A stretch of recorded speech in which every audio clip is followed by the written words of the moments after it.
இருந்தாலும் ஆக்ஷன் கிங்கோட படம் இந்த அளவுக்கு வெறித்தனமா இருக்கும்னு சத்தியமா எதிர்பார்க்கல. ஃபர்ஸ்ட் இந்த மாதிரி நல்ல படத்தெல்லாம் மந்த் எண்ட் ரிலீஸ் பண்ணாதீங்க, பட்ஜெட் இல்லாம அப்புறமா பாத்துக்கலாம்னு இருந்தேன். ஆனா ரேட்டிங்ஸ் ஃபீட்பேக்ஸும் பார்த்தே ஆகணும்னு சொல்லிட்டு அம்மாட்ட கேட்க, அம்மா சேர்த்து வச்சு சில்லற காசுலாம் கொடுக்க, அதை நான் வாங்கிட்டு அம்மா ஐநாட்ஸ் போறோமா அப்படின்னு சொல்ல, அதனால என்னடா அப்படின்னு அம்மா கேட்க, சரிம்மா உங்களுக்கும் சேஞ்ச் தேவைப்படும்னு சொல்லிட்டு நானும் சில்லறையெல்லாம் வாங்கி வேக வேகமா படத்துக்கு போய் டிக்கெட் வாங்கி படத்தை பார்த்தேன். படம் கொடுத்த காசு எல்லாத்துக்கும் ஒர்த்து வருமா? குறிப்பா நம்ம வீட்டு குட்டி தேவதைகள் எல்லாம் கராத்தே கிளாஸுக்கு அனுப்புங்க. படத்தோட ஃபர்ஸ்ட் ஹாஃப்ல அங்கங்க பீக் மொமெண்ட்ஸ் இருந்தாலும் நிறைய இடத்துல அங்கங்க பிச்சு போட்டு சீன்ஸ் எல்லாம் காமிக்கும் போது கொஞ்சம் என்னடா அப்படின்னு இருக்கு. ஆனா எல்லாத்தையும் ஒன்னா சேர்த்து இன்டர்வல்ல ஒரு பீக் மொமெண்ட்டை வச்சு படத்தை அங்க இருந்து எலிவேட் பண்ணாங்க பாருங்க.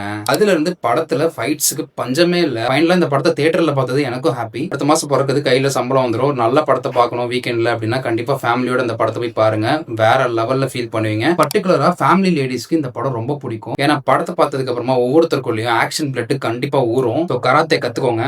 பாய்.